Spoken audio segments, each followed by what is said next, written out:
UP triple SC JEE का जो court case चल रहा है हाई कोर्ट ऑफ इलाहाबाद की लखनऊ बेंच पे, उसकी नेक्स्ट हियरिंग की डेट 1 अप्रैल 2025 को है। अगर आप ये केस को फॉलो करते हैं तो ये बात आपको पता चल चुकी होगी। ये वीडियो इसके बारे में नहीं है।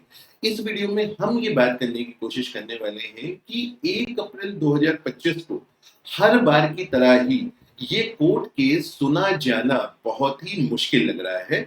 मैं अपनी बात को आपको इस वीडियो में फैक्ट के साथ समझाने की कोशिश करता हूँ। सो गाइस, मेरा नाम है doctor Umashankar Tripathi. Welcome to Acumen. और अगर चैनल को सब्सक्राइब ना किया हो तो मेहरबानी करके चैनल जरूर सब्सक्राइब आप कर लीजिएगा। तो सबसे पहले तो ये 2 अप्रैल को लगा था, फिर 1 अप्रैल को आ गया, प्रीपोन हो गया। तो कई सारे, अब देखिए, लगता है कि वीडियोस वगैरह बनाने से पहले लोग सही तरीके से चीजों को समझते सोचते नहीं है। अब क्या लग रहा है सबको कि यार ये केस तो अब सुना जाने वाला है, इसका पीछे तथ्य नहीं है। सुना जाए ये हम भी आशा करते हैं, हम भी यही चाहते हैं कि ये सुना जाए। लेकिन पहली बात तो ऐसा क्यों लग रहा है कि इसका नंबर इस बार भी नहीं आने वाला है, मतलब फिर से ये नहीं सुना जाएगा, मैं आपको बताऊंगा। दूसरी चीज, अगर कोर्ट केसेस लगातार ऐसे डिले होते जाते हैं तो एज पर इंटरनेट, मतलब जो पब्लिक डोमेन में इंफॉर्मेशन है, तो उसका क्या प्रोसेस होता है उसकी भी हम चर्चा करने की कोशिश करेंगे। तो सबसे पहले ऑफिशियल वेबसाइट पे चलते हैं, हाई कोर्ट ऑफ इलाहाबाद की लखनऊ बेंच। तो हमारा केस आप देख पा रहे हैं, 1 अप्रैल 2025 को case is listed in court number 1, serial number 3039। अगर हो सके तो कहीं नोट कर लीजिएगा, अभी समझने में आसानी लगेगी। फिर देखिए, कॉस्टलेस टाइप है एडिशनल एंड अनलिस्टेड लिस्ट। ठीक है। अब सबसे पहले ये समझिए कि एडिशनल एंड अनलिस्टेड लिस्ट क्या होती है। देखिए, मैं क्लियर करना चाहता हूँ कि मैं कोई लॉ ग्रेजुएट नहीं हूँ, कोई वकील नहीं हूँ, है ना। जो भी इंफॉर्मेशन पब्लिक डोमेन में है, बस उसके अनुसार ये इंटरप्रिटेशन आपको दे रहा हूँ। तो कोई गलती हो जाए तो उसके लिए माफ करिएगा। एडिशनल लिस्ट क्या होती है, अनलिस्टेड क्या होता है। अगर कोई केस किसी दिन में प्रायोरिटी में यानी अर्जेंसी में नहीं आता है, यानी उसको एक फ्रेश लिस्टिंग की तरीके से ऐड किया जाता है, मतलब सुना गया तो सुना गया, नहीं सुना गया तो कोई बात नहीं टाइप का, ये मोटी मोटी बात होती है। एडिशनल लिस्ट में ये जुड़ता है। अब आप देखिए कि कोर्ट नंबर 1 में ये कोर्ट लिस्ट हुआ है 1 अप्रैल को। अगर आप कोर्ट नंबर 1 की कॉस्ट लिस्ट देखें, देखिए ये कोर्ट नंबर 1 की 1/4/2025 कॉस्ट लिस्ट है। अगेन आप हाई कोर्ट ऑफ इलाहाबाद की ऑफिशियल वेबसाइट पे जाके लखनऊ बेंच में ये कॉस्ट लिस्ट निकाल सकते हैं। अगर आप इस कॉस्ट लिस्ट को देखो तो हमारा नंबर क्या है, 3039। आप यहाँ पे देख लीजिए किस नंबर पे लगा है, 3039। तो ऐसा नहीं है कि 3039 नंबर है। ये जो कॉस्ट लिस्ट होती है, आप देखिए अभी सीक्वेंस देखिएगा, 1 2 3 4 से लेकर के 15 नंबर तक। ठीक है। यानी इससे पहले देखिए ये लिस्ट अगर आप कभी भी स्टेटस में देखें तो देखिए लास्ट स्टेटस आपको दिख रहा है डेली 1A लिस्ट। तो इसमें क्या होता है, इसमें सुने जाने के चांसेस ज्यादा होते हैं। देखिए अगर आप इसमें देखें तो डेली IA लिस्ट लिखा है, एडिशनल अनलिस्टेड लिखा है। तो डेली IA लिस्ट में सुने जाने के केस के चांसेस ज्यादा होते हैं, गारंटी इसमें भी नहीं होती, लेकिन एडिशनल के चांसेस बाय डिफॉल्ट बहुत लो होते हैं। अब यहाँ पे अगर आप देखें तो 15 तक एक सीक्वेंस चला, उसके बाद आप देखिए 3001 से शुरू होता है और ये जाता है फिर देखिए 3039 तक। ठीक है। मतलब क्या हुआ कि ये जो केस है, ये सुने जाने की संभावना मैं क्यों कह रहा हूं कि कम है, क्योंकि आप देखिए पहली बात तो रीजन ये है कि 1 अप्रैल 2025 को ये एडिशनल लिस्ट में है और अनलिस्टेड कैटेगरी में ये केस जो है वो अटैच किया गया है। दूसरी चीज क्या है, अगर इसकी नंबरिंग भी देखिए, यानी जो प्राइमरी केसेस है उनके बाद भी अगर एडिशनल लिस्ट में भी अगर आप इसकी नंबरिंग देखें तो काफी नीचे आती है। यानी 1 अप्रैल 2025 को शायद हम फिर से एक वीडियो बना करके आपको यही बताएं।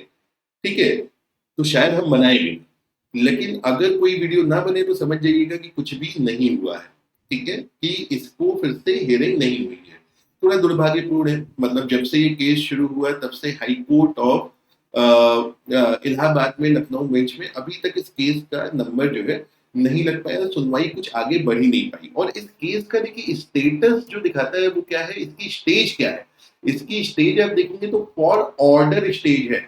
मतलब ये है, अगर हम इससे बात करें तो इसका मतलब ये होता है कि आपका ये जो केस है इसकी सुनवाई होने के बाद इसमें ऑर्डर आने की संभावना अच्छी खासी रहती है, क्योंकि ये ऑर्डर की स्टेज में बता रहे हैं।